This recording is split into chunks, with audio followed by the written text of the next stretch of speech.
नमस्कार शेतकरी मित्रांनो. आपण आपल्या युट्यूब चॅनल अॅग्रो बुस्टर मध्ये आपल्या सगळ्यांचे स्वागत करत आहे. तर आज आपण आल्या पिकांमधील वाढत्या खर्चाचं नियोजन आणि त्याचप्रमाणे रिझल्ट पण कसे योग्य बसले पाहिजेत त्यासंबंधी चर्चा करणार आहोत. तर त्यासाठी आपण आजकाल कीटकनाशक बुरशीनाशके पिजर यांची बरेच मोठ्या प्रमाणावर खर्च वाढलेला आहे. तर त्याला कुठेतरी आळा घालून आल्यात ते आपण पूर्णपणे कमी करता येणार नाही, पण त्यातल्या त्यात काहीतरी पर्याय काढून आपण अशाच क्वालिटीचे रिझल्ट आणि थोडाफार खर्च कमी करून देण्याचे प्रयत्न करत आहोत. कसं आहे, रासायनिक बुरशीनाशकं सोडली, रासायनिक बुरशीनाशकांचा इफेक्ट हा 10 ते 15 दिवसांचा असतो, परंतु जैविकचा इफेक्ट हा महिन्यानुमहिने राहतो.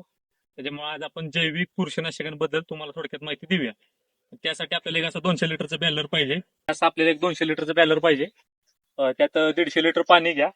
त्यामध्ये बाकीचे सामग्री जे काय पाहिजे ते आपण तुम्हाला माहिती देऊया हळूहळू. हा 3 किलो भात शिजवून घेतलेला आहे आपण. हे 3 किलो गुळाचं पाणी आहे. तर हे आपण पहिल्यांदा एकत्र करून घेऊया.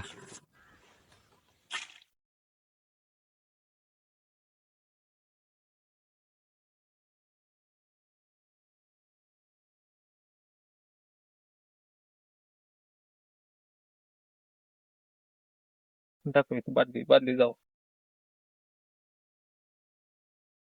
ह्या भातामुळे तुमच्या पांढऱ्या मुळ्यांची वाढ चांगली होते. त्यासाठी आपण 3 किलो भात घेतलाय. भात कुठला पण तुम्ही हलकाच वापरा.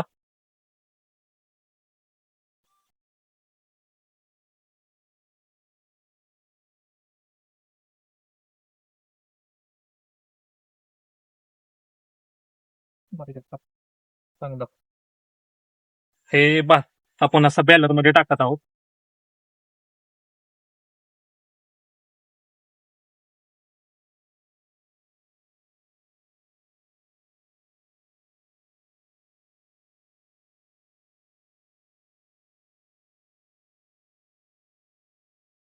हे आपण जे भाताचं पाणी करून घेतलेलं आहे,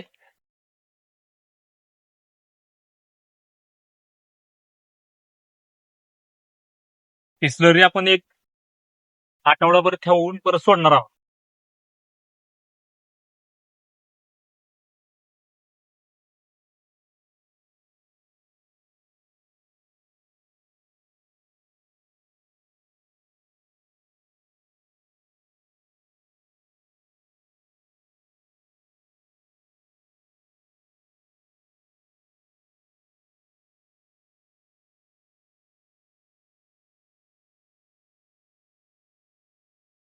ते आपण 3 किलो गुळाचं पाणी घेत आहोत.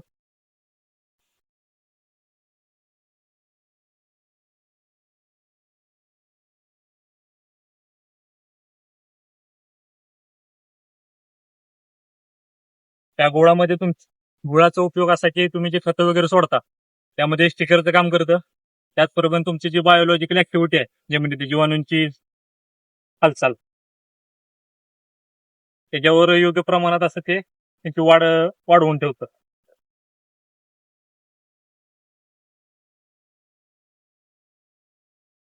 आणि ह्याच्यात आपण ट्रायकोडर्मा सोडोमोनस टाकणार आहोत.